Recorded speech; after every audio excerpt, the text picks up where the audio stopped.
Yo guys, it's Mike from Chess Lifestyle, and today we are training another 45 minutes of chess. And I have been procrastinating from signing this Chessable contract that I still need to do. So as soon as the stream is done, I am absolutely getting on that. But actually, as a result, there have been a bunch of things on my to-do list which I've just been grinding through. I don't know if other people have this as well, but when you've got something you really need to do, you end up procrastinating from it by doing all the other productive things that you need to get done. So it's been like a kind of productive day. And I've also been up since quite early, like 6 a.m. I had a chess lesson to teach at 7. So it's been a long day. It's been a long day. I'm feeling quite exhausted, to be honest. But I wanted to actually start with some woodpecker method exercises anyway, and see if I can still keep up the level of tactical ability that I was able to achieve yesterday. And afterwards, we're going to be taking a look at a game that was played by actually one of the C3 Venom students on Chessable, and he played it in the Major Open Round 2. So I wanna have a look at this game because it's so much hype, right? Like someone playing C3 Venom in a big tournament. This is really cool, right? So we're gonna take a look at this game in a sec. But first, I want to do some tactics, and before we do some tactics, I want to read out the tips that I concluded from Frizz's discussion and Frizz's essay. So let's discuss these tips one more time before we get into the woodpecker. Now, actually, what I'll do very quickly for you guys, I think I can actually pull up the tips on screen. So actually, I made a video about this like enhanced tactical ability, and I think I'll post this video tomorrow. But yeah, here it is on the screen. So I need to keep up with the British champs. Always interesting. Welcome Josh to the stream. Welcome to Space Lee as well. And yeah, British champs has been really exciting so far. Like just from the small amount that I've checked in. Looks like loads of upsets already in both the main British and the Major Open. So yeah, looks crazy. Looks crazy. But yeah, basically, this is the advice, right? So number one, when calculating, calculate as many short variations as possible quickly before any deep dive into any one line. Okay. Really aim to calculate the forcing line. Start with the checks even if the lines don't intuitively feel right. If the line even remotely causes potential problems for the opponent, the line should be calculated. And in the force sequences that you calculate, really look hard at the moves that either forcefully bring in attackers or B, forcefully removes defenders. Okay, so that's what we're going to try and achieve in these woodpecker exercises. I'm feeling quite tired, so let's see if I can still keep this up. Okay, let's continue. So I haven't seen these puzzles before. Let me actually... No, I don't think I have. No, but I recognize this one. I'm pretty sure we did something really similar. So let me actually check that it's completely updated. Okay, apparently this isn't something I've done. It just looks very familiar. Okay, let's try and solve this. So material's the same. This looks extremely familiar. Material's the same, and what forcing moves do we have? So we've got one check on h7. That's the only check. Then we've got a bunch of captures. We've got knight f7, knight e6, queen e6. These are the captures. Any threats? Probably not. Maybe f5 as a potential move, but probably not, right? So okay, let's look at the check first. Bishop h7. Knight takes h7. Is there any continuation here? Don't feel like it looks so good. Probably we want to be sacrificing like this, and I swear we did a puzzle just like this. Like knight takes f7 or something. If king takes, then we go like queen takes check, king f8, and bishop g6. Wasn't this a solution? The only move is knight e5, but Knight f7, king f7, queen e6, king f8, bishop g6, knight e5. Then we just go pawn takes. But then queen d5. But I guess if we already win back the piece, then that's already good for us.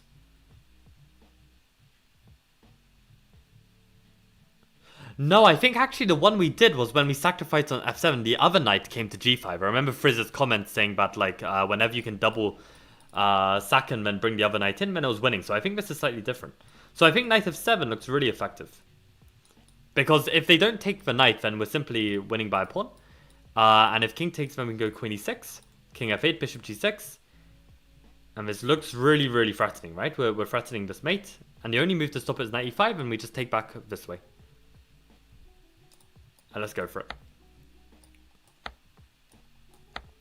Okay, nice. The game continuation went differently. Oh, because they tried something different. They played queen c7 here. But I guess you're just a pawn down then. Or even more, right? Okay. Oh, wow. Snazzy. Welcome, Frizz, to the stream. Hello, hello. Maybe bishop c4 at the end as opposed to bishop g6. Interesting. Bishop c4 at the end. I guess maybe knight d5 is a bit annoying to block. Because you've sacrificed the piece, you've got 2 pawns back. Probably it's not enough, right? We need to actually win the piece back with bishop g6. Knight 7, king 7, queen e6, king f8, bishops. Bishop c4 from Josh as well. Interesting. Yeah, exactly. There's knight d5. Yeah. Okay. Glad I could get one up on the viewers today. Let's keep going. So again, more Capablanca. Let's evaluate the position real quick. We are... Oh, this is an interesting one. We have 2 pieces for rook and a pawn. Lots of stuff is going on though, like the bishop on f4 is somehow pinned, so is the knight. Bishop's even being attacked on f4. Queen on d7, king on c8 is somewhat vulnerable. Maybe we've got some potential sacrifices on b7. So yeah, lots and lots and lots going on in this position. Crazy position. And when I say crazy, not in a good way. I feel like this is really crazy chess. So okay, what candidates do we have? Okay, we have knight d6 check as the only check. We've got knight takes b7, knight takes c5. We've got knight takes f6, which I completely overlooked. We've got bishop takes e5. Okay, and then what about threats? I don't even know. Maybe like move the queen somewhere so that we're threatening like bishop g4, like queen g2 or something. That might be a threat. But okay, we've got enough to calculate as it is. So maybe something's working already. I have a feeling knight f6 looks really promising. So let's say knight d6 check for starters. So knight d6 check looks really horrendous. Like it looks like they can just take it either with rook or queen. Looks completely good. So, okay, let's look at this knight takes f6. So we win a rook, we're a whole rook up. Let's assume they take our queen on f3. We then take their queen on d7.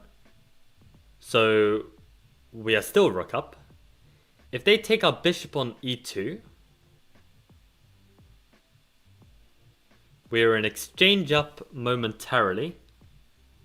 It doesn't look like we've got a good way to deal with this. Wait, takes. Maybe we can finish on knight takes e5. Knight takes e5, they take on d1, I take on d1, and we've won a pawn. They can play f6, displace our knight, and then take on d3 with check, with the rook. Maybe this is possible. But okay, if they play f6, we can also go knight f7 and attack the h6 pawn, right? So it looks like we're gonna probably stay a pawn up. Like, I realize long variation, wrong variation. There's a chance that I made a mistake there, but it looks promising, right? Knight f6, because I mean, in the starting position, it looks like we've got some real problems. So we need to look for something to bail out, and actually knight f6 looks really promising. I guess we could consider knight c5 as well, but I don't think this feels so good. So it really looks like this knight f6 is good. So let's try it.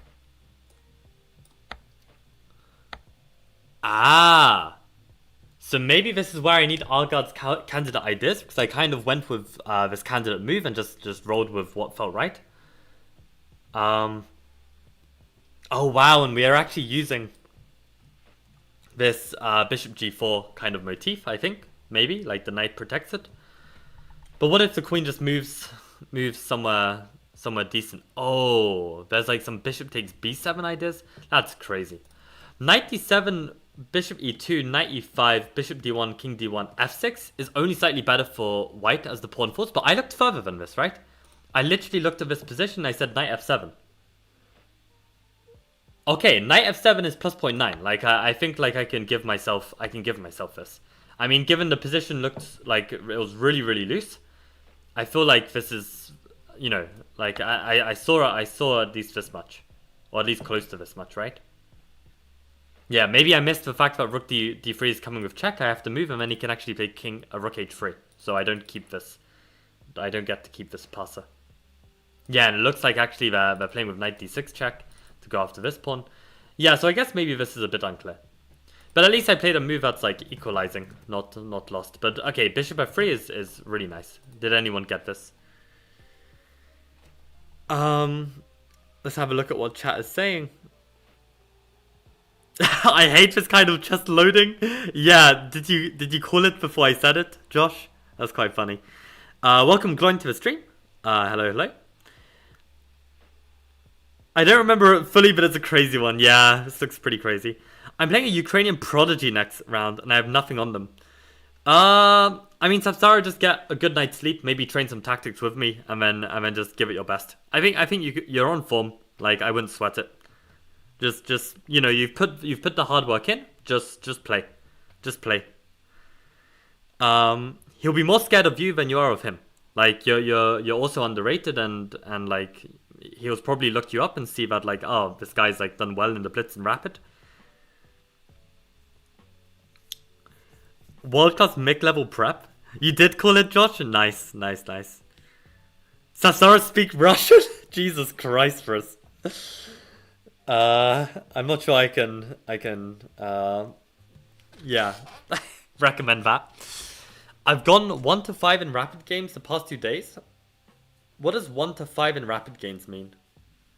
1 to 5. Oh, like you've won 1, lost 5? Is that what it means? He knows I play Alekhine. Yeah, that can be tough. But maybe he's a Ukrainian prodigy and feels like he doesn't need to prep some like skibbity 1600, right? So maybe he won't look. You never know. I think you should probably stick with your guns, because I mean, unless you feel confident that your e5 is good enough, because what you can do is, since it's early days of the under 16, you can play e5, and maybe then people will think that you only played the Alekhine in rapid and blitz. So then they kind of get thrown off the scent, and then you can start playing Alekhine for the rest of your games. So if you're really, really afraid of the prep and you think that he's genuinely going to prep you, play e5, you've got experience of it. And then for the rest of the games, play Alekhine, and maybe your opponents aren't going to prep it seriously. They're going to be looking at e5 and knight f6, and they won't prep either one properly. So maybe this is actually a better strategy. Okay, 1 win, 5 losses. Right. Yeah, that's rough. But okay, like, as long as you're analyzing the losses, then that's the most important thing, and you'll improve. So okay, bishop takes f3 in this position. What was the move actually? We just saw. So we took the rook, they take our queen, and we're actually supposed to take back the bishop. So we're gonna have a rook and a bishop for a queen. But we have some compensation on the enemy king. So where is the queen gonna go? Let's say they just go, I don't know, what even feels right here. Maybe queen e7 or something. But queen e7 is bishop takes b7, king b8, and knight c6 check, winning the queen. So let's say after bishop f3, what if like queen f6? So they can't go to like e6, f5, g4, or h3, because we've got bishop g4 check, or bishop g4 skewer. So bishop takes f3. That means the only other square available for the queen is actually queen d6. So if queen d6, what's the follow-up?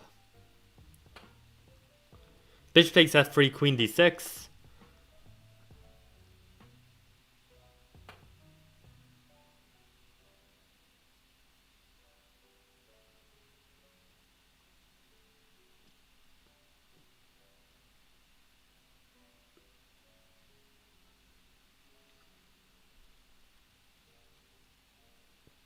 Bishop takes f3, queen d6. There needs to be something here.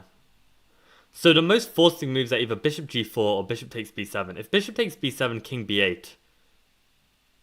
Is there a follow-up?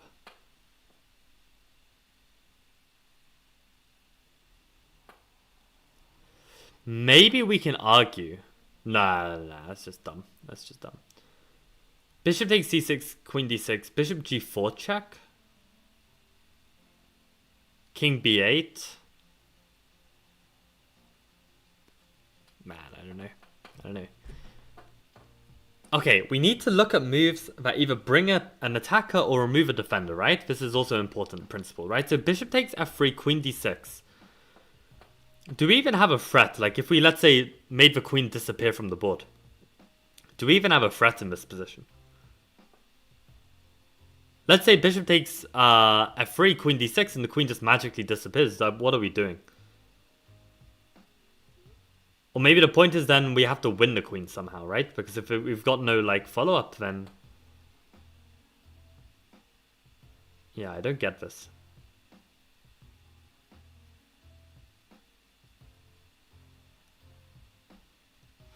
Wait, could it be about winning the queen? So maybe it's like some kind of bishop takes f3, queen d6, and like bishop takes e5. With the point being, we protect the knight, we hit the queen. If they take our bishop, if they take our bishop on e5, then we can go bishop takes b7, king b8, knight c6, and we pick up the queen.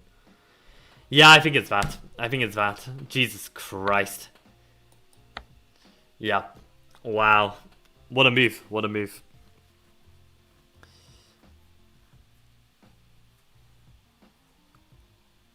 Ooh, Frizz with the incorrect answer. Damn. Frizz has spilled his tactical secrets. And now the whole world is making use of his genius. But yeah, I guess that doesn't work for some reason. Yeah, the knight c6 move for Frizz, he can just take the bishop on b7, I think. I looked at that first. King takes b7, you take on d8, but the thing is you've sacrificed a knight and a bishop and you're only winning back a rook and a pawn. Welcome fast to the stream. Welcome. And Blood Test, welcome. If queen d6, bishop takes e5, what happens? Yeah, so bishop takes e5, basically the queen can't take because bishop takes b7 and then knight c6 picks up the queen. If the queen goes to e7, then you've got the same thing. Bishop takes b7, knight c6. So it looks like the move. I don't know if Blood Test, you are saying this in response to my move or you are suggesting this first. If you suggested it first, then congrats. Like, nice find as well. Yo, did Capablanca miss this? Wait. Ain't no way. Wait, what is this? Bishop takes f3, queen d6, bishop e5. Okay, so this is what was played. Queen b6 was the game. And wow, actually in this position, there was a blunder here. Knight takes b7 was played. Bishop b7 would have been better. The forcing move. Knight c6 and knight d8. Nice. I'm 99 hours sleep deprived? Yeah, fair enough, Frizz. I won't hold it against you. And it's good that you're still trying to give the answers even if you're, like, tired and stuff. Like, it's important to try and just hedge your bets on a move. Good practice for OTB. Okay, let's do a couple more of these. And then maybe we'll take a look at this game. Especially when his name is... I want to say his name is Simon. I'm pretty sure his name is Simon. Wait, let me check. Okay, so yeah, it's definitely Simon. Yeah, if Simon joins the stream, then I will go through this game and analyze. I mean, even if he doesn't, I want to have a look at this game and discuss it. I think it's useful from a C3 perspective.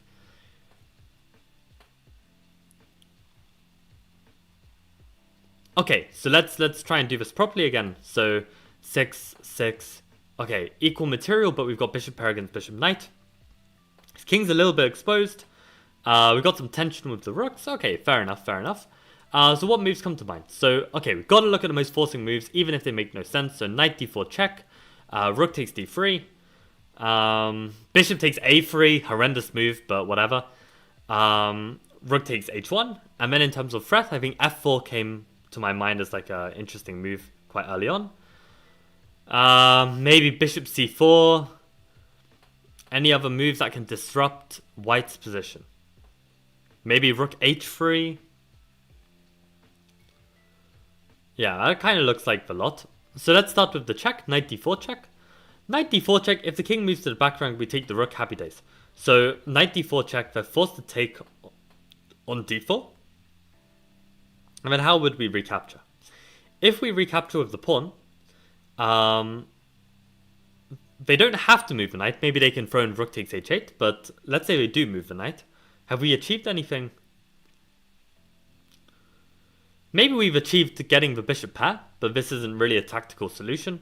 But maybe it's okay. Maybe it's okay. Maybe it's not bad. We'll keep this in mind for later. But knight d4, bishop takes is forced. Do we have any other moves here? No, just pawn takes, and where would the knight move even? Well, actually no, the knight can't move to the back rank. The knight also can't move to a2, because then you can take on h1 and take on a2. So actually this looks more and more promising. And actually, yeah, if knight d4, bishop takes d4, e takes d4, knight a4, then we can play b5, and the knight is trapped. So that means on knight d4, bishop takes d4, pawn takes d4, then they should probably throw in rook takes h8. Now the problem with rook takes h8 for us is that we can't go like grabbing the knight because they'll take on d8 with check. So knight d4, bishop takes d4, pawn takes d4, rook takes h8, rook takes h8. Now the knight can go to the back rank. It can still will get trapped on a4. But it can go to the back rank now. So if it goes back to, let's say, I don't know where's good, knight d1.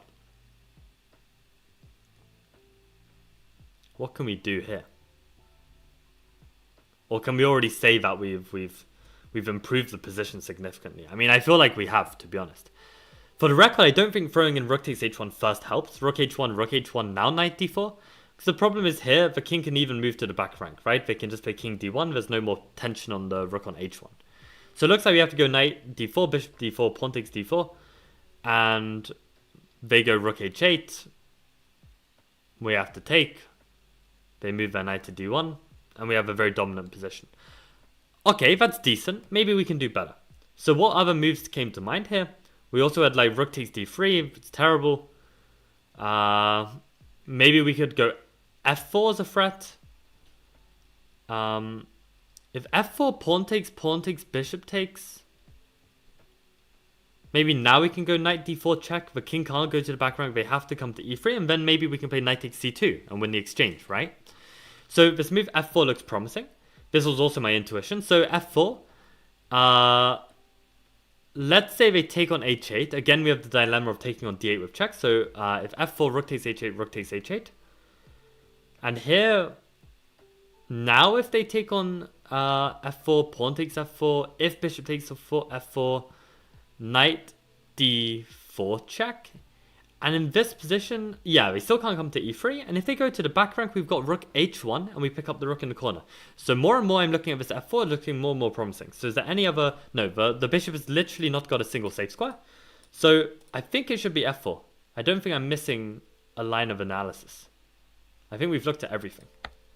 Nice. Let's go. Takes. Check.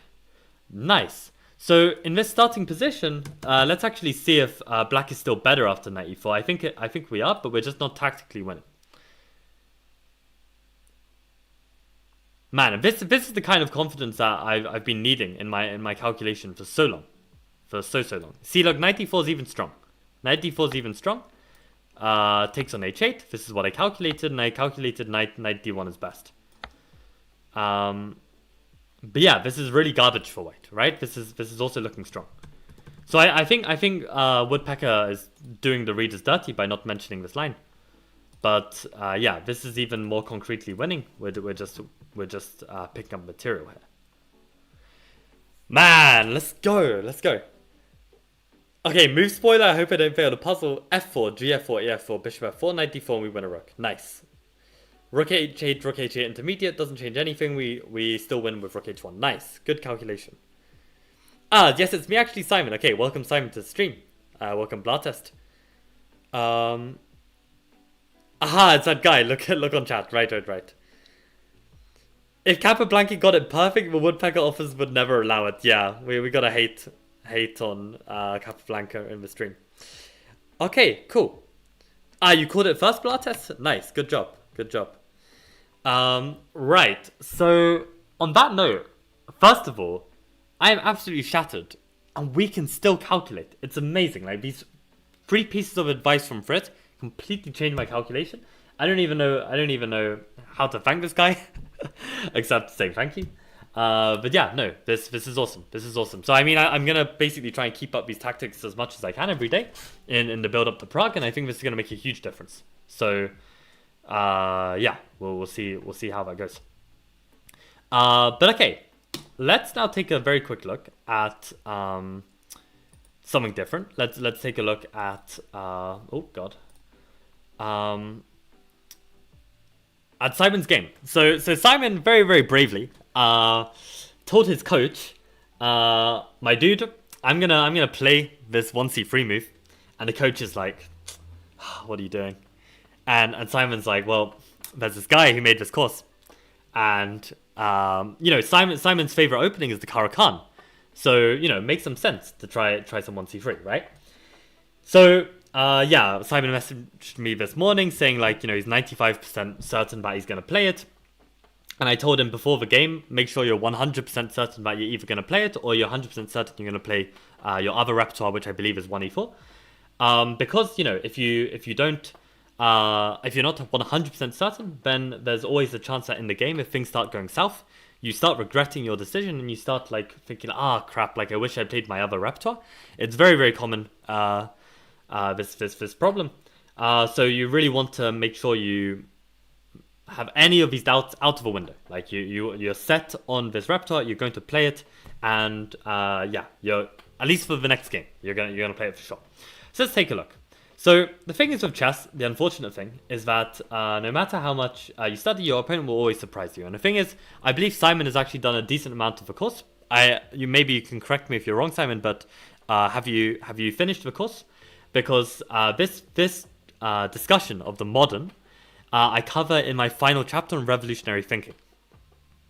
So, yeah, this isn't covered in the main section of the course. This modern, I saved it for the very end because it's more interesting that way. And we see d4 bishop d7. And actually, what I'm recommending to play here against the modern, specifically, not the King's Indian, the modern, is the fact that they haven't played the knight on f6. We can just play e4. And actually, given you're an e4 player, Simon, I would highly recommend you play in this way, because this is just a dream position. Like you gotta think that, like, you know, when you play like 1e4 and you're playing like your opponent, maybe he's got some like 50 moves of prep of Sicilian. This is just a great position for white. I did all the trainable lines, including the advanced, but only looked at the modern chapter briefly. Okay, yeah, I guess the modern chapter isn't trainable, right? It's just all informational. So I kind of come to the conclusion that e4 is good. And the reason being is because when you play this London setup, the issue is that black can play without knight f6, and they can get this accelerated e5, f5 kind of attack. So for instance, in this position, basically black can play with knight h6, and you can play your London setup. But the problem is that they're gonna castle, they're gonna play e5, they're gonna play f5, and they're gonna steamroll your king. And the problem is it's accelerated, right? And in a kind of position like this where black is going all out on an attack, every tempo kind of counts. So yeah, this is the issue with this line, that black doesn't have to block the f pawn. When we play against the King's Indian, then we are very happy to play this London, because it's actually very slow in a lot of cases, and I get great positions against King's Indian. Like really, my win rate against King's Indian is fantastic with the London.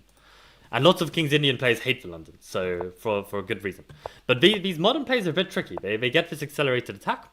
And what I'd recommend to you, actually, Simon, or anyone playing 1c3, is whenever you see the move d6 in these kind of setups, you always just play h3. If you've committed to bishop f4, that is, of course, earlier I would recommend just play e4. But in this position, if they play d6, you always want to play h3. Because if they play this move e5, you want to be able to put the bishop on h2. So even in a King's Indian, to be honest, my preferred move order. I don't think I mentioned it in the course because, to be honest, in this position, if they play like d6 here, I've given e3 consistently against both bishop g7 and d6 just to keep things simple. But probably if my opponent played d6 here, okay, actually no, in this position they're not threatening to play it, right? So if they're not threatening to play it, we don't have to play h3. So yeah, basically whenever there's a threat of e5, I want to have h3 in the position so that e5, I can just play bishop h2, which is where I want the bishop. So in the game you played e3, and this meant that actually at this moment, okay, you still had one more chance to play h3, but you played knight f3 here, which means that e5 can actually hit the bishop, and now the bishop comes to g3, which isn't terrible. But it might be a little bit of a target. Maybe one day to f5, f4, maybe h5, h4, maybe even knight f6, knight h5, right? The bishop's just a little bit safer on h2, and the bishop belongs on h2 in these kind of King's Indian setups where the bishop's not on d6. So this is my feeling here. So we take on e5. You actually even take on e5. Interesting. Yeah, in general, I would say in this King's Indian structure, probably you can just head back. Like let's imagine that you've got the pawn h3 and you get this and you head back. This is fine. This is fine. You're gonna develop. You're gonna castle, and you don't really care if they ever pushed. You can always drop back. And you got to remember that, yeah, when you're playing the King's Indian structure with e5, you do not develop your knight here because you might need this as an escape square for your knight. So in the King's Indian against e5, you're always playing with kingside development first, and then we see. So that is the kind of rule. So in this position, taking is still fine. And this is why we love 1c3, right? Because with 1c3, you can make all of these slight positional errors, right? But you're not going to get punished. You make these slight positional errors in a Najdorf, bet your bottom dollar you're going to lose, right? So this is the point, right? You can improve at this opening and also not lose games just out of the opening due to these positional errors. So bishop g3, knight e7, yeah, as we can see that black isn't, holding back from doing this f5 plan if they wanted. And here bishop c4, I quite like this idea actually, because normally I would just put the bishop on e2 and develop, but bishop c4 maybe it's kind of hindering this push. Also, now that you have exchanged, there's no potential push in the center, so the bishop's a little bit stronger. So yeah, I think this makes sense as a square for the bishop. They castled, and yeah, so this is the other thing as well. Like Engine is saying, oh, we should play e4 here, right? I copied this. I didn't want to see all of the notations, like dubious, interesting, but okay, I kept all of the variations. But the point is, like e4, it's just a different kind of game, and I don't see any problem with bishop c4, quite frankly. So castles, queen b3. The only fear I'd have about queen b3 is if we needed that square for the bishop. Like if they can play knight b6 or something and harass our bishop, then I'm a little bit concerned. So maybe in this position, I would definitely just castle here. I mean, we want to castle on the same side most likely. I don't see any drawback with castling. I have a counter to your c3 Venom as black. I can refute your opening. Can we play a game? Mr. Laurent. Laurent, you're going to have to sell yourself a bit harder than that. I mean, for all I know, you could be a 1200 who's about to switch on Stockfish and play my c3. So, you gotta try harder. I can counter your opening if we play a game that's easy way to equalize. I mean, equalizing is not necessarily a refutation. I mean, I'm happy to play an equal position if I've got play, and I'm going to grind you out over 100 moves. So you can try. You can try. So that I know that you're serious, I want you to tell me like the first 5 moves of your prep. If I feel like you're serious, we'll play.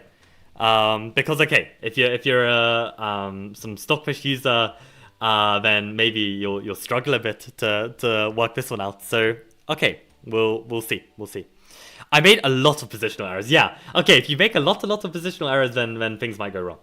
But yeah, in this position, I feel like there's no rush with queen b3. What are you achieving with queen b3? I have this rule in the London where you play queen b3 when they develop the bishop, and that has a clear rule because we gain time on the pawn. Here, I don't really see. I mean, unless we think we've got a big attack immediately. I'm not really vibing with this move. I feel like we could like castle first. I always cast like I don't want to leave my king in the center, right? Okay, so knight f5 was played, and you develop your pieces, which I'm happy to see.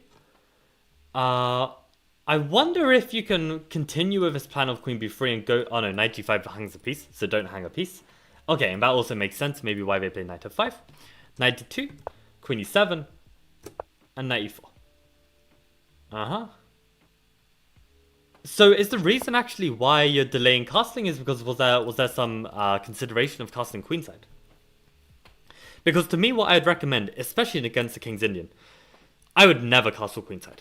Because basically Black's got a free push on the queenside. They've even got their King's Indian bishop lined up here. Like right now, okay, the pawn is blocking, but one day this could change. So I wouldn't want to put my king on the queenside. So I would definitely be castling my king before making any like second moves with these pieces, right? The knight is already developed. Why are we developing it further? Unless there's something absolutely concrete. Maybe again, you're going for like this quick attack on f7. Again, I would say not when our king is in the center. Once the king is castled, then that's okay. Also, very interesting how Laurent has gone suddenly very quiet with his amazing reputation. But yeah, we'll see if he actually works something out. So, knight e4. And in this position, knight b6. And we see the issue on the bishop. Wow, you just castle and you ignore this. So, do you understand Blatist about this concept of the bishop pair? Right, the bishop pair is an asset where if you have the pair of bishops and the other side doesn't, it means that if the position opens up, it's really going to favor the side with the two bishops. Like the domination on the two colors is going to be really tough. And basically here, yeah, to me, I guess the thing is this knight has been threatening this bishop for some time. I guess for me, losing this bishop feels like a bigger deal than losing this bishop. Like here, we lose this, it's still kind of compact and, you know, the bishop isn't so bad to be traded for this knight. Like right now, it's kind of like shut out from the game. But this bishop, you know, these pawns are all on dark squares. This bishop's going to be really nifty, right? It's going to be able to like zoom around a lot and do stuff and control these light squares. I don't really want to give this up for a knight. I feel like that's too easy.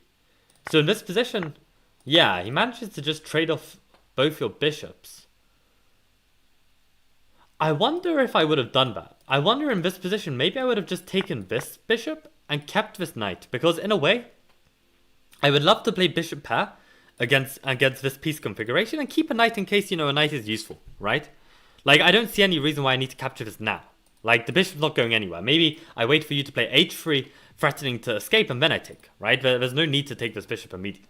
So I would just take the bishop on c4 and then play from there. Like I'm almost like 99% sure that this is better. Okay, is Stockfish gonna support me? It's about 0.1 difference. Yeah, okay, fair enough. Like okay, engine doesn't really help with situations like this. But I think from a logical perspective, there's absolutely no reason to take this unless something concrete that I'm missing, right? I remember prepping sharp lines against 1c3 for the sim on the 24-hour stream, but nothing really convincing. Fair enough. Oh, okay, we've got a line from Laurent. Fantastic. Okay, so c3, e5, d4, e4. Bro, plays the advanced variation. Like, advanced variation, Caro-Kann reversed. Like, I literally don't give a damn what the engine says. Like, I feel like, practically speaking, the tempo makes such a difference because the critical lines are all working by, like, one tempo. So if you can't play any of the critical lines, you have to play such a subpar advanced variation. But I really just rate for the Caro-Kann positions. So strategically speaking, I'm very happy. So c3, e5, d4, e4, bishop f4, h5, so tau variation. Why would I play h6? Like you never play h6 in the Caro-Kann normal, right? Like if we look at this position very quickly, right? This position. Really, only absolute amateurs will ever play h6. h6 is an absolutely terrible move in the tau variation because simply you allow your opponent to gain huge amounts of space and you get crushed and you get checkmated. So no wonder you found a refutation, Laurent, because, you know, h6 is played. But there's a rule in the Caro-Kann that whenever h4 is played in the advanced variation, you always meet h4 with h5. Then you prevent any of this expansion and then you're completely fine. So I suggest, Laurent, that you check out this h5 response in the colors reversed. So c3, e5, you know, this kind of stuff, right? h5, h4. This is much more critical, and should be checked. So you can try this. 2200 FIDE play h6. Then maybe they've got some very, very specific prep, but no 2200 plays h6. It's theory, but it's terrible. It really is terrible. I mean, if you don't believe me, okay, let's check with engine. Okay, so you can get away with it. I mean, every Caro-Kann book that I've ever read really doesn't advocate for this. I mean, you can play this, but the win rate of the players with the white pieces here, it's really tough. This kind of position, it's really difficult to play. Well, when these pawns have expanded, maybe I've got the exact continuation slightly wrong, but definitely like h4, h5 is like the most principled way to play. So this is, at least, yeah, this is my understanding of the Caro-Kann, and I'm happy with this. I'm happy with this understanding. So okay, let's get back to the game.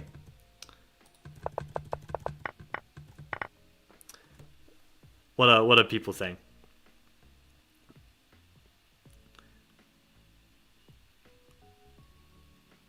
Yeah, know that the bishops are good, but didn't like retreating the bishop, right?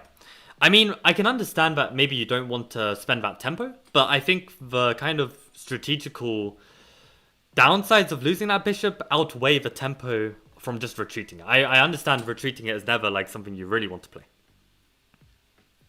h6 is fine. Okay, guys, like whether h6 is like engine approved or not, like it really is. You can really read any strong Caro-Kann book. Everyone is advocating for h5 because h6 is practically not an easy move to play. It's really not. You basically allow your opponent to gain a lot of space. It's really not ideal to play h6 in the Tau variation.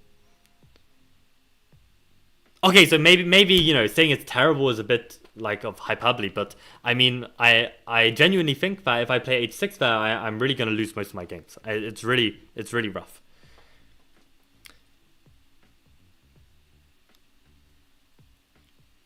Your understanding of the car is not the same as mine? Okay, maybe you have different understandings.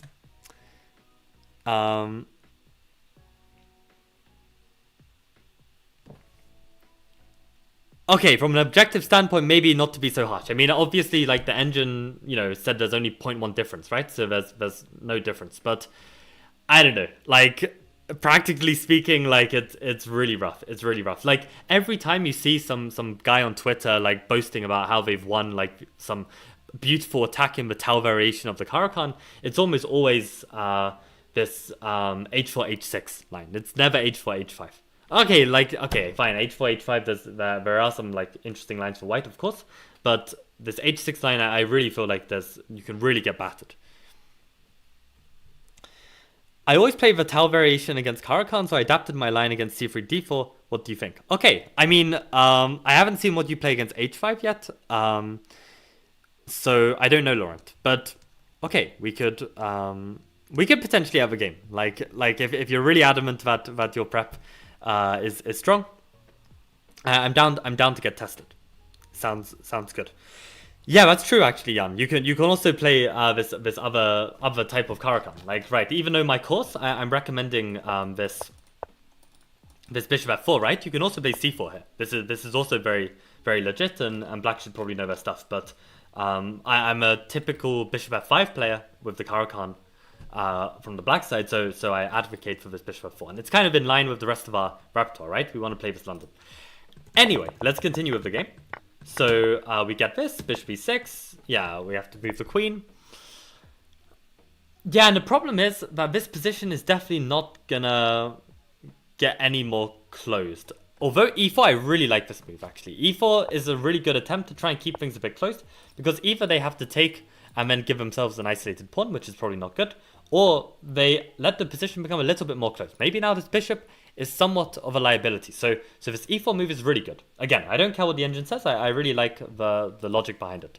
So knight e2, g5, g3 feels wrong. g3 feels really wrong. The reason being is because like the knight is suddenly a bit loose. We're also pushing pawns in front of our king, where the opponent is trying to attack. So I feel like for me, I would never want to push g3 unless for sure like the position is completely locking up. But how do I deal with this threat? This does look very scary. How to deal with this threat? Yeah, I mean, things definitely have gone wrong, right? Things have definitely gone wrong for sure. Maybe I can play with knight d2. And if they try and play g4, maybe I can play with f3. Maybe this is like an interesting try to keep things closed.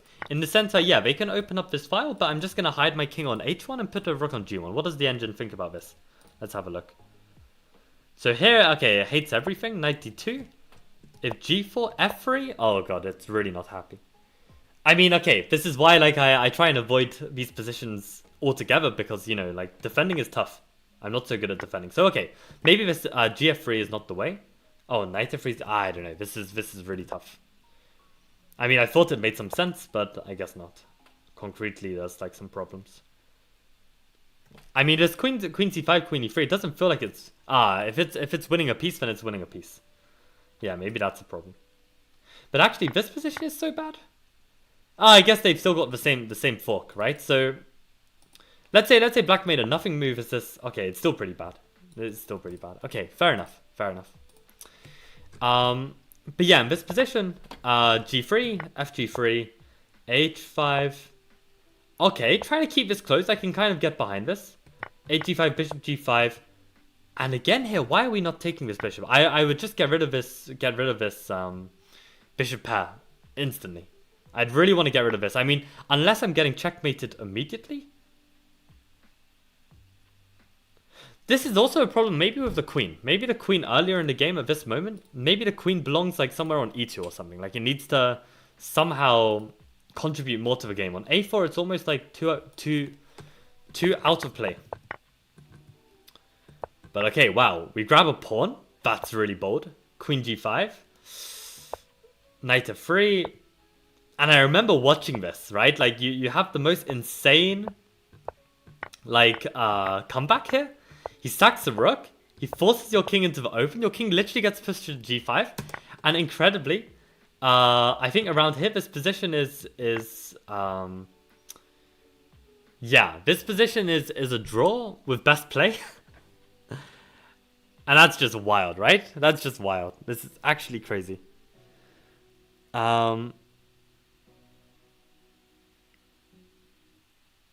I saw an IM who made the h6 variation work somehow against Levy of all people. Fair enough, fair enough. I mean, if you're an IM and you're just going to sweat the engine's prep and you're going to make sure that you've prepped every single like logical reply from white, fine. Then probably h6 can work. But from a practical standpoint, if you allow your opponent to expand when playing with tile variation like that, it's a really bad idea. It's a really bad idea. It's not so principled, at least to my understanding. Can you please show my response to Vaccaro? You've got a game to show. You sent it to me. Let me show off. Maybe after this game. Maybe after this game, Sapsara. Queen b5 instead of g3 looks good. Interesting. Let me go back and check it out. So here, queen b5. To try and get some counterplay like this. Huh.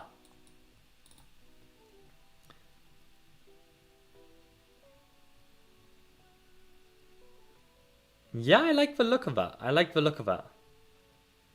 Probably queen b5. My intuition is to play queen f6. In the sense that if you take, I'm just going to continue with g4 anyway.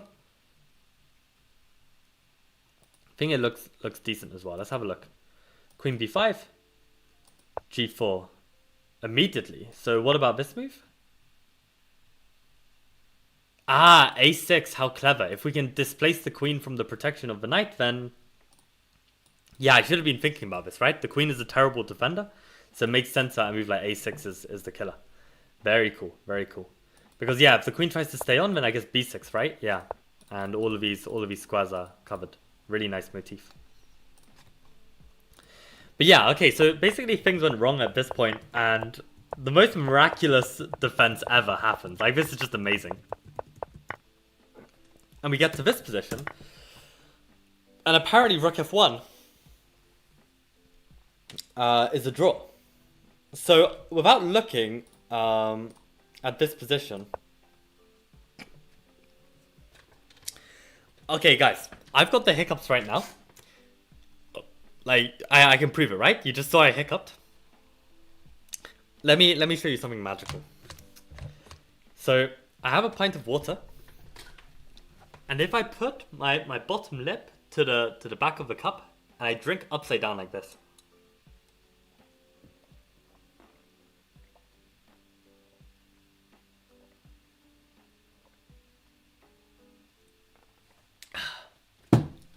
Works 100% of the time.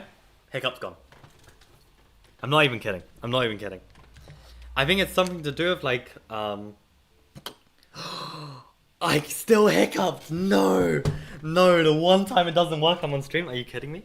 I had a feeling that I hadn't gulped enough actually. So this was my feeling. One sec.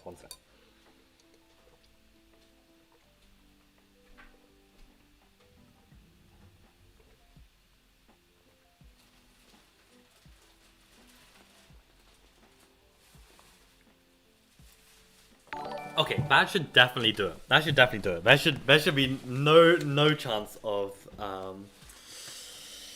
no chance of hiccups now. It really does work every time.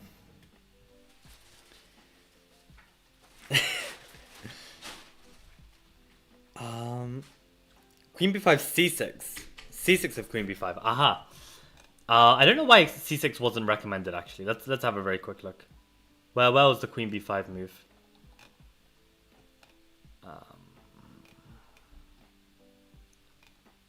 I just don't even see it. Was it earlier? Yeah, instead of g3, right? Here. Queen b5. If c6 here... Oh, apparently this is also... Wait, no. We're talking about g4, knight e5, and now c6? And this? Oh, knight c6. Oh, how cool is that? That's a cool one. I would laugh so hard if he stilled for hiccups. Oh, man. But you see how it's gone now? Like, I knew for sure that as soon as I, like, started to speak, I was like, wait, I don't think I've, like, had enough gulps. But it's completely gone now, right? So you just got to make enough gulps and drink upside down. And what I was trying to explain was that I think the science behind, like, hiccups is, like, something to do with, like, your diaphragm getting, like, a bit muddled, and basically when you drink water upside down, you're kind of like making like the opposite like movement to your diaphragm, and then that cancels the hiccups. Like, it really does work every single time. Like, I'm not kidding.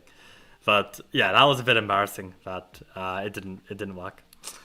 Yeah, so that's a cool line. That's a cool line to appreciate this c6.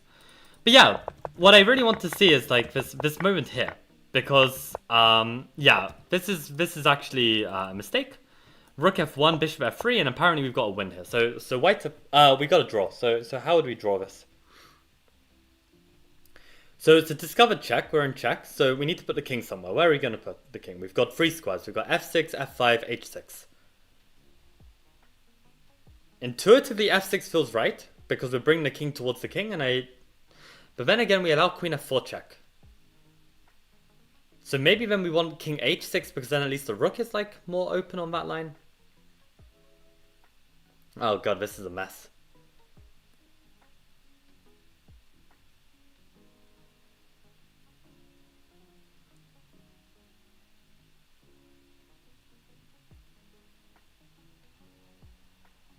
So if I'm not mistaken, king f6, queen f4 check. My king cannot go to e6 because then there's bishop g4 check and I lose the rook. So in this position, after queen f6 check and I come to g6, then there's bishop takes e4 check. But then I've got queen takes e4. Because there's no queen takes because of this pin. Oh, maybe that works. And how about king h6? Is it just the same? Oh no, we're getting mated in one, right? So that means we have to play this, or we play this one. But then we put the king on a light square. That feels a bit wrong.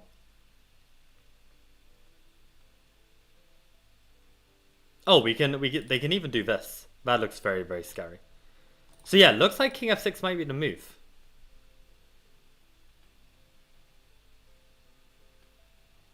What if they go queen d6 check? Maybe we just go back to g5.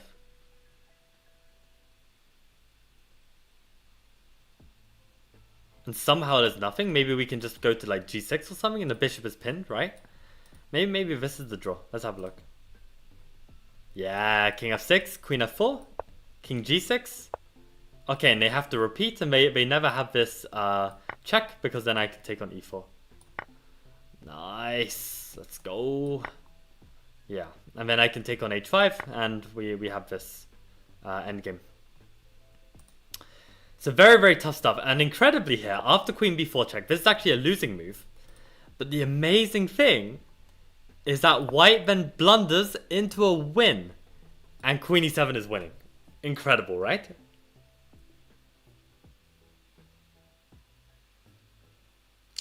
Hiccups upside down water gambit decline variation? Literally.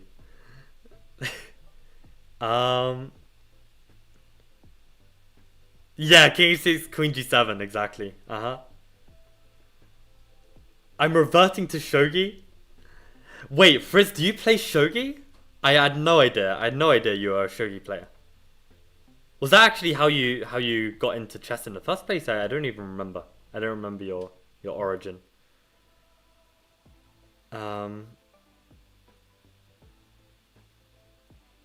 So Sarah, are you still whinging about me not showing you the game against your line against Karakan? I mean, if you had a line against C3 Venom, maybe I can be baited by that. I mean, I also almost got baited by Laurent. But if it's just against Karakan, do I really want to show this? Maybe. I'm almost baiting myself at this point to have a quick look. But Queen e7. Queen e7, that's a wild move to make, especially when this discovery can be played. But ultimately, your pieces are on dark squares. And you're boxing him as king. Right? So wherever you put the bishop, I guess.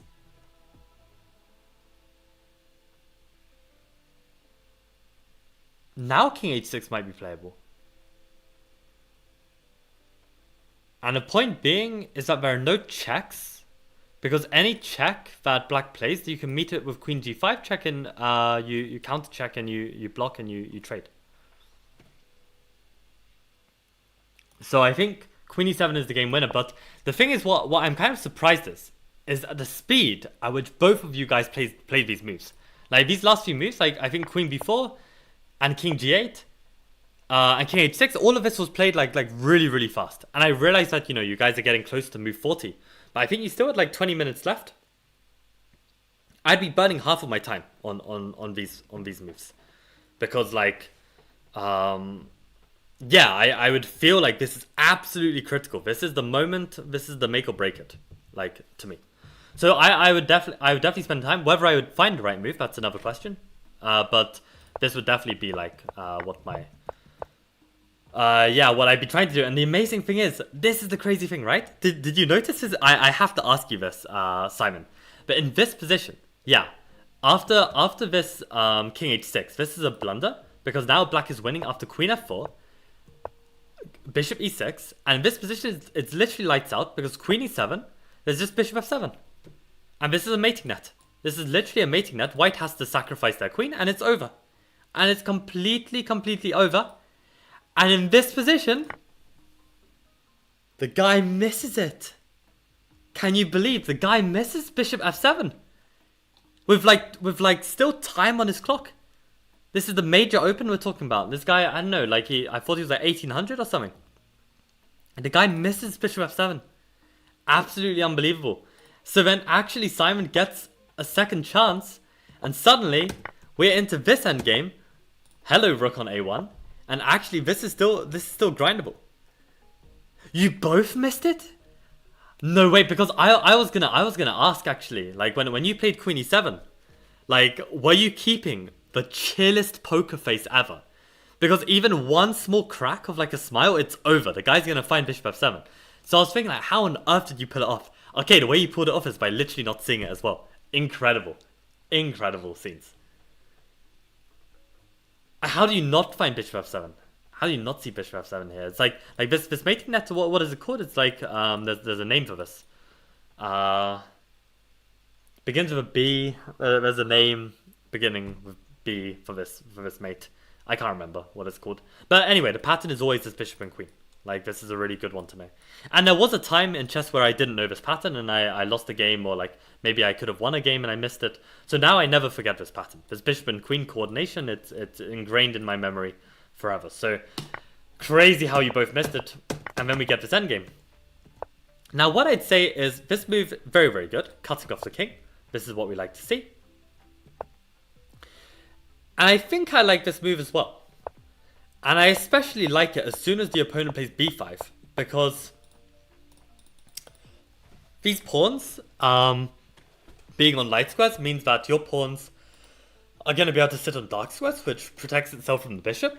And this means that they're going to be targets. Like, I don't think this bishop is going to be able to hold the position completely. Now, at this moment, you move the king here. Fair enough. I guess like you're a bit afraid that, you know, the king is going to basically get active over here. But my feeling is that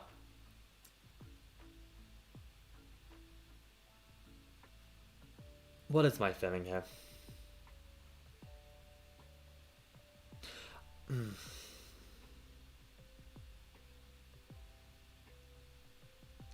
What is actually the best way to make progress? I mean, I don't remember what you played in the game, but what you did in the game was fantastic, because maybe it was like the opponent's fault for putting his bishop on a weird square, because now you had this opportunity to play rook a8, which you did, and this was good, right? He doesn't have time to play king c4 because you can just take on c6, so he plays c5. Now at this moment, I would definitely put my rook all the way back here, I think. Or maybe even a rook here, right? Threatening this check. Oh, rook here looks really good, right? If bishop defends, then I can give this check, and then I can pick this up. So if I go here, then probably he needs to like take or something, and then I can take back, and I'm threatening this check. This looks really strong. I would play rook g6. Maybe it says everything is winning, but I like this move. I really like this move a lot, because you're kind of stopping his activity, right? Or are you? Maybe you can play king c4 anyway. Maybe you can just play this way. This looks really strong. If he takes here, I can take with check. Yeah, I think this is what I would play. I'd play rook g6 here. Yeah, with rook h6, bishop d1, and now the rook is actually a bit misplaced. You see how the rook on g6 is a bit more active, right? You've got a few more options. The rook on h6 is kind of restricted. Like now that the bishop has kind of stopped this plan. So then you have to play rook h8 in order to get it active again, which loses one crucial tempo. Now at this moment, apparently the position is still winning. But you need to find this very, very clever idea that basically uses the king, I think, to trap this king. Was this later? Yeah, you went this way and then it's a draw. But if you brought the king this way, I was looking at like this line, I think. Because now it's like a zugzwang, right? Like the bishop can't move because he loses the pawn. If he pushes the pawn here, then now the pawn is a goner, and we keep hold of this pawn. And in this position, if they move away, then I guess everything is winning here. But maybe again this plan to like try and attack on make a fork, right? Like this looks really strong, and that's why everything is winning here. Like all of these moves, it doesn't matter which one you play, because yeah, you're gonna be able to give this fork, you're gonna force this pawn to move, and then you're gonna be able to win it, right? So I think in this kind of position, like I think this is possible to calculate, and I think with the time on the clock that you still had, I think you've got to go all out for this, because as soon as you play king g5, you know it's a draw. You know it's a draw. They're going to take, and then you have to sacrifice the rook eventually. It's going to be very difficult to grind out this position when black has some pawn and bishop, right? So I think this position needs, like, as soon as you see that your move is a draw, you know that even if you've got 20 seconds on the clock, you can play it and it's a draw. So then you may as well spend the remainder of your time, like the extra like 8 minutes or whatever, calculating to see if you've got anything else. Like, I realize probably at this point you're just completely exhausted, but I think like if you really really want that win, this is where that remaining time needs to be found.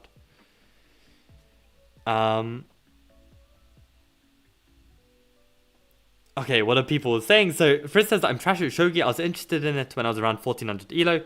I believe my Shogi elo is around 8 to 900. That's funny.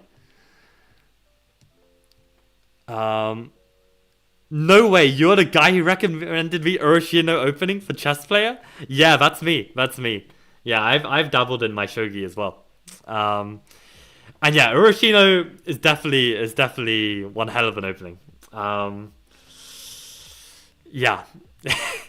But honestly, times have changed. Times have changed. Like my style of a chess player is so different than how I played Uroshino back in the day. Under 16 is way harder than Major Open. I have to say though, Major Open is not easy. Like looking at like a lot of the games, like the quality has been absolutely impeccable. It's been a tough tournament. So I wouldn't necessarily say so, Safsara. It's been tough. It's been tough looking at some of the games and results. Like there were 3 FMs in the Major Open. They literally scored a half point out of 3. A half point out of 3 against players like 500 rating points below them.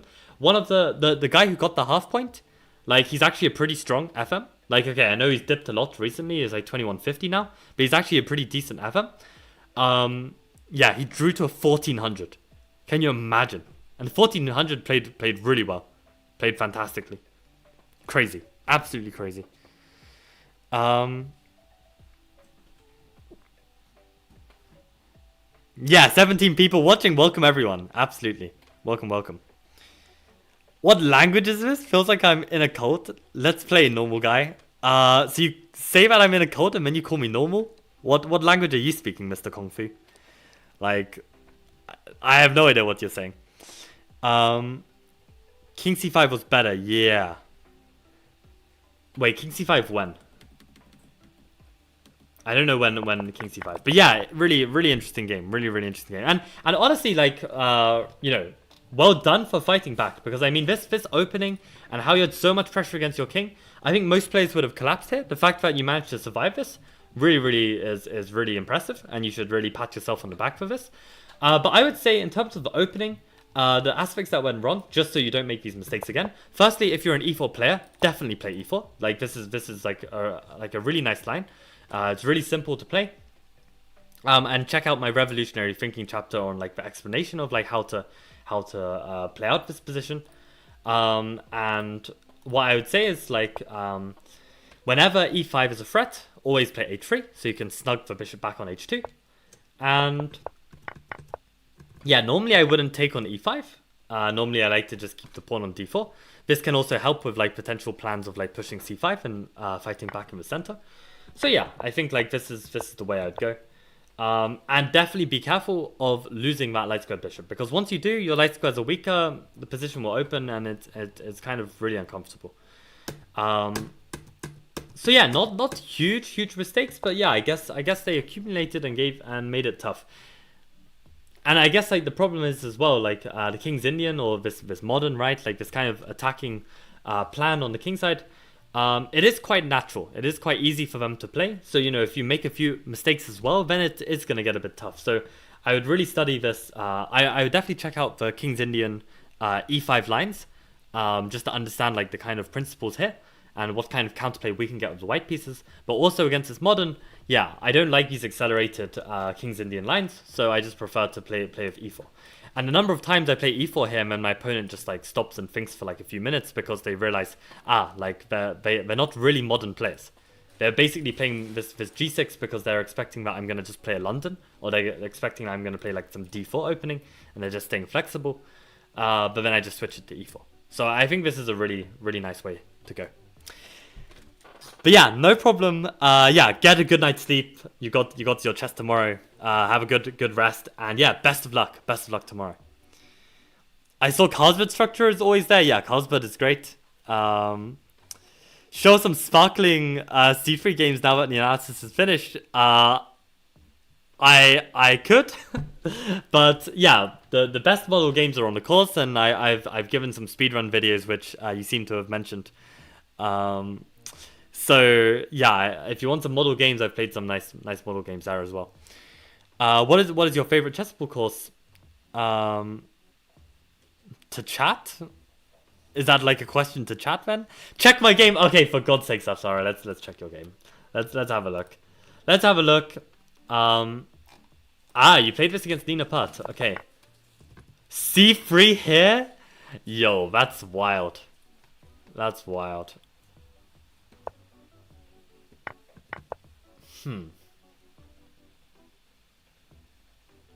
But to be honest, I'm not the biggest fan in the sense that you basically black gets the minority attack against you, right? Yeah, I'm not a fan of this at all, because now also black can develop their bishop. I mean, if you're going to play with c3, you really need to play with bishop d3. You need to stop the bishop from coming to f5. I'm not a fan, Sapsara. I'm not a fan. What is your point? So you basically just develop your pieces. You don't play ambitiously at all. And in this position, what I would do is, if I was black, I would just simply trade the piece. I would develop my bishop. Why on earth did she play e6? There's no way she played e6 here. There's no way on earth did she play e6 as a Caro-Kann player. Oh my god. I should be playing in the under 16s. I think I would tear up the field. Bishop c, but you have to develop the bishop outside of the chain. What are you doing? What are you doing? E6 is a mind-boggling move as a Caro-Kann player. This is like such a French player move to play e6 here. That's crazy to me. Bishop f5, bishop g4 every day of the week. I mean, you're literally like in if you imagine like this d4 d5 Queen's Gambit declined exchange variation, right? And this is playing e3 here. Is this actually a move? Does anyone ever play e3? Literally 0% of games in the master database would play e3, right? This is just not a move. I don't care if like Engine is like, oh, e3 is actually still playable, right? Yeah, it might be playable, but it just sucks. It just sucks. And it's crazy to me that, yeah, this e6 move is even played here. I would 100% play bishop f5, like this Nikolov here. Because yeah, if you just play bishop f5 here, you play e6, and you trade some pieces, you're just going to play for b5, and you're just going to have a great game, and you're going to play on the queen side, and white's not going to have an initiative on the king side, and you're going to have a great game. So, yeah, Samsara, okay, you got into c3, not a fan. I would definitely reconsider your repertoire against Caro-Kann. But okay.